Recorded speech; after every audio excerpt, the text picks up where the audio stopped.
تو آج ہم لوگوں نے الحمدللہ 10 آیات پڑھی ہیں، آیت نمبر 203 تک ہم لوگوں نے پڑھا ہے۔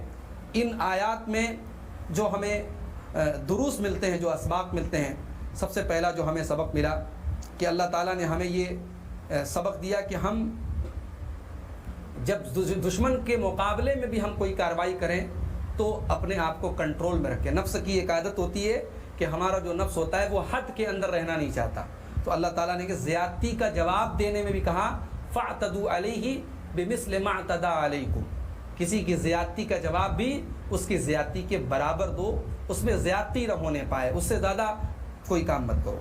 تو اللہ تعالیٰ نے یہاں بھی یعنی ایکشن کے ری ایکشن میں بھی ہمیں احتیاط کا حکم دیا اور حد میں رہنے کا حکم دیا۔ دوسرا سبق ہمیں یہ ملا کہ جب اللہ تعالیٰ کی راہ میں خرچ کرنے کا موقع آئے تو پھر وہاں مال بچانے کی کوشش مت کرو، وہاں مال بچانے کی کوشش کرو گے تو گویا اپنے آپ کو ہلاکت میں ڈال۔ اسی لیے اللہ نے وَأَنفِقُوا فِي سَبِيلِ اللَّهِ، اللہ کی راہ میں خرچ کرو، اس کے فوراً بعد کیا فرمایا وَلَا تُلْقُوا بِأَيْدِيكُمْ إِلَى التَّهْلُكَةِ، اپنے آپ کو ہلاکت میں نہ ڈالو۔ اس کے بعد تیسرا سبق ہمیں یہ ملا کہ حج میں گناہ کے قریب لے جانے والی چیزوں سے بھی ہمیں بچنا ہے۔ بیوی کے ساتھ جمع کرنا، بلکہ جمع کے جو مقدمات ہیں، یعنی آدمی ایسی بھی کوئی حرکت نہ کرے حالت احرام میں کہ جو یعنی اس کی وجہ سے بیوی کے قریب جانے کی خواہش اس کے اندر پیدا ہوتی ہو۔ فلا رفث ولا فسوق ولا جدال فی الحج، حج کے احرام باندھنے کے بعد حج کے ان ایام میں تمہیں نہ تو بیوی سے ملنا ہے، نہ کوئی گناہ کا کام کرنا ہے، نہ جھگڑا کرنا ہے۔ اس کے بعد چوتھا سبق ہمیں یہ ملا کہ اللہ تعالیٰ نے کہا کہ وَاتَّقُونِ يَا أُولِي الْأَلْبَابِ، اے عقل مندوں مجھ سے ڈرو۔ یہاں اللہ تعالیٰ نے عقل مندوں کو خطاب کیا ہے اور انہیں تقویٰ کی وصیت کی ہے، کیونکہ عقل مند انسان ہی حق اور باطل میں تمیز کر سکتا ہے۔ جس کے اندر اس بات کی عقل ہی نہ ہو حق کیا ہے باطل کیا ہے اور ان کے اندر وہ تمیز نہ کر سکے تو وہ کیا اللہ سے ڈرے گا؟ اس لیے اللہ تعالیٰ نے خاص طور سے عقل مندوں کو خطاب کیا ہے۔ پانچواں سبق ہمیں یہ ملا کہ اللہ تعالیٰ نے ذکر کے بعد دعا کا ذکر کیا۔ حج کے ایام میں اللہ کا ذکر کرو، اس کے بعد اللہ نے دعا کا ذکر کیا۔ اس کا مطلب یہ ہوا کہ اگر ہم اللہ تعالیٰ کا ذکر کرنے کے بعد دعا کریں تو دعا کی قبولیت کے امکانات بڑھ جاتے ہیں۔ چھٹا سبق ملا واللہ سریع الحساب، اللہ جلدی حساب لینے والا ہے۔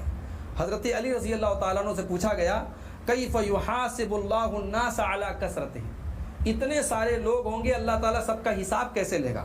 تو حضرت علی نے بڑا بہترین جواب دیا، فرمایا کما یرزقہم علی کثرتہم، اتنے سارے لوگوں کو اللہ تعالیٰ دنیا میں کھلا رہا ہے کہ نہیں کھلا رہا، روزی دے رہا ہے کہ نہیں دے رہا ہے؟ جب اتنے سارے لوگوں کو بیک وقت روزی دے سکتا ہے تو اللہ تعالیٰ سب کا حساب بھی لے گا۔ واللہ سریع الحساب، اللہ جلدی حساب لینے والا ہے۔ ساتواں سبق یہ ملا کہ دنیا میں ہمیں مادی اسباب کے ساتھ ساتھ اخروی اسباب کو بھی اپنانا اور تیار کرنا ضرور۔ دنیا میں جیسے ہم سفر کرتے ہیں، سفر میں زاد راہ لے کے چلتے ہیں، آخرت کے سفر کے لیے بھی تقویٰ کا زاد راہ ہمیں اختیار کرنا چاہیے۔ وَتَزَوَّدُوا فَإِنَّ خَيْرَ الزَّادِ التَّقْوَىٰ۔ آٹھواں سبق ہمیں یہ ملا کہ سفر حج میں ہم طلب رزق کے لیے تجارت کر سکتے ہیں، مگر اسی مقصد کے لیے تجارت کے لیے حج کریں یہ ٹھیک نہیں ہے۔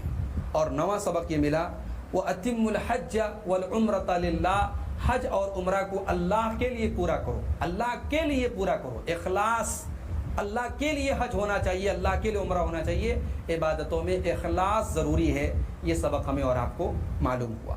تو معزز ناظرین، قرآن کریم کی تفسیر کا یہ مبارک سلسلہ اسی طریقے سے چلتا رہے گا۔ اللہ سے دعا ہے رب العالمین قرآن کریم کو پڑھنے کی، سننے کی، سمجھنے کی اور عمل کرنے کی توفیق عطا فرمائے، آمین۔